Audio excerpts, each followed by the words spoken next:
Bonjour, je suis Velia Ferracini pour le 4e de couverture et je vais aujourd'hui vous présenter un extrait de mon livre « Lave mes cendres » paru aux éditions Encre fraîche en début d'année 2025.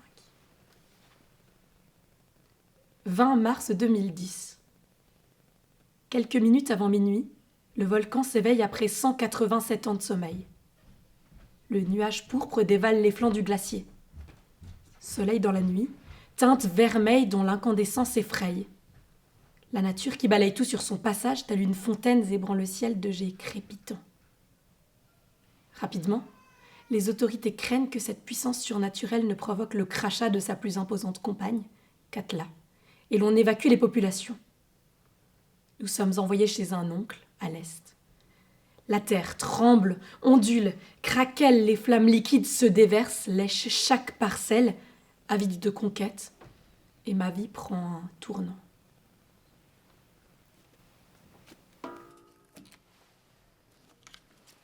Alors, si vous étiez une chanson, difficile, beaucoup de chansons, je suis anciennement chanteuse donc j'aime beaucoup la musique, difficile d'en choisir une seule, je dirais peut-être une chanson de Fred ou de Achille, j'aurais du mal à choisir, mais plutôt des rappeurs, mais puisqu'on est en Valais, je vais choisir une chanson de Setey, qui est un rappeur valaisan.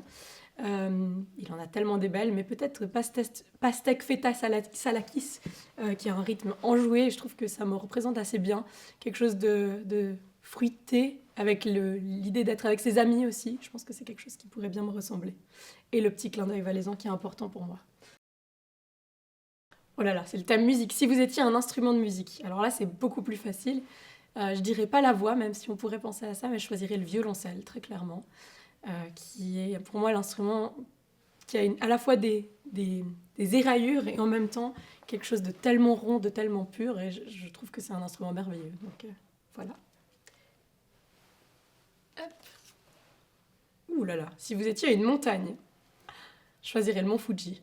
J'y suis allée, je ne l'ai pas vu, et du coup il a une sorte de capacité à se cacher, à rester un peu évasif, et je trouve que en même temps, il est tellement poétique et je pense que c'est quelque chose qui me parlerait bien. Après, c'est un peu présomptueux peut-être, mais je n'irai pas choisir une montagne valaisanne parce que je suis très mauvaise en géographie valaisanne.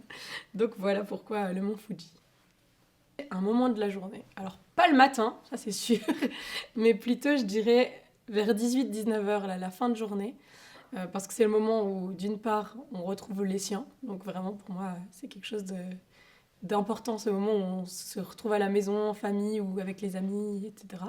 Et aussi parce que c'est un moment où je trouve que c'est là qu'on peut lire, qu'on peut regarder des films, enfin qu'on peut entrer dans la vie culturelle, aller au théâtre, etc. Et c'est vraiment pour moi le moment de la journée qui, je pense, me rend le plus heureuse. Une terre, opposez vos bagages. Mais bon, c'est facile hein, avec mon livre donc, qui parle d'Islande et je pense que c'est vraiment le choix que je ferais. Pas uniquement parce que j'ai écrit un livre à ce sujet, mais vraiment parce que c'est une terre dans laquelle je suis allée pour les recherches, qui est à la fois glacée et en même temps volcanique. Et je trouve que c'est quelque chose d'assez fascinant de voir se rencontrer les éléments comme ça.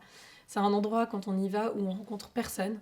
Il y a un calme qui est, je trouve, assez rare sur cette planète et dans la société qu'on vit aujourd'hui. Donc il y a quelque chose, pour moi, qui retrouve l'art et dans lequel j'aurais envie d'aller créer, en fait. Donc je choisirais vraiment sans hésiter cette destination. Merci beaucoup.